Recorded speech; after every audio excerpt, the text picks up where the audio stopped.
رسول اللہ صلی اللہ علیہ وسلم نے فرمایا، کم عمر والا بڑی عمر والے کو، چلنے والا بیٹھے ہوئے کو، اور کم آدمیوں کی جماعت زیادہ آدمیوں کی جماعت کو سلام کرے۔ سلام کرنا حضور پاک کی سنت مبارکہ ہے۔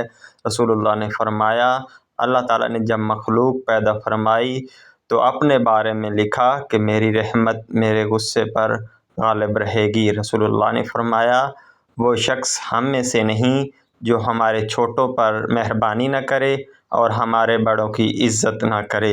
رسول اللہ نے فرمایا، تمہارا رب بڑا حیا دار ہے، سخی داتا ہے۔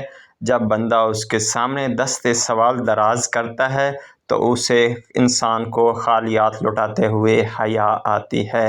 وہ شخص بھی قیامت کے دن اللہ کے عرش کا سایہ پائے گا جس نے تنہائی میں اللہ کو یاد کیا اور بے ساختہ آنکھوں سے آنسو جاری ہو گئے۔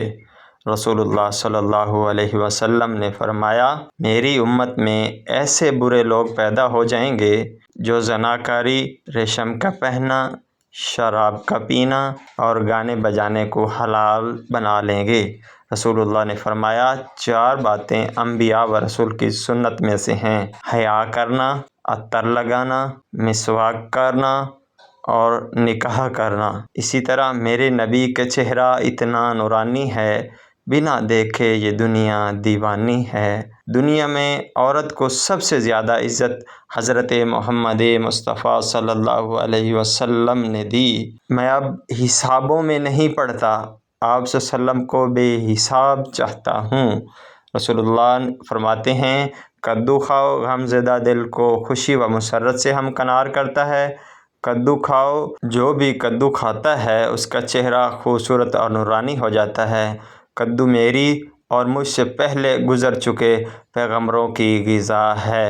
رسول اللہ صلی اللہ علیہ وسلم نے فرمایا، مجھ پر سب سے زیادہ درود بھیجنے والا شخص روز قیامت میرے سب سے زیادہ قریب ہوگا۔ نبی اکرم صلی اللہ علیہ وسلم نے فرمایا، تو جس چیز کی بھی اللہ تعالیٰ کے ڈر کی وجہ سے چھوڑے گا، اللہ تعالیٰ تجھے اس سے بہتر عطا فرمائے گا۔ رسول اللہ صلی اللہ علیہ وسلم نے فرمایا، جو درجہ خاموشی کی وجہ سے انسانوں کو ملتا ہے وہ 60 برس کے نوافل سے زیادہ بہتر ہے۔ اے اللہ، ہم آزمائشوں کے قابل نہیں، ہمیں اپنی رحمت سے نواز دے۔ آمین یا رب العالمین۔ جن دعاؤں کو لوگ ناممکن سمجھتے تھے، میں نے وہ دعائیں بھی تہجد میں قبول ہوتی دیکھی ہیں۔ تہجد پڑھا کرو، کوئی ملے یا نہ ملے، اللہ ضرور مل جاتا ہے، اور جب اللہ مل جاتا ہے تو یقین کرو سب کچھ مل جاتا ہے۔